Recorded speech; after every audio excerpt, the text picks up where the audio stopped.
أعوذ بالله من الشيطان الرجيم. بسم الله الرحمن الرحيم.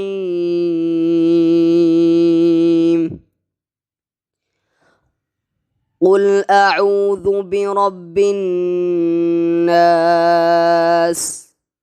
ملك الناس، إله الناس، من شر الوسواس الخناس الذي يوسوس في صدور الناس من الجنة والناس. صدق الله العظيم.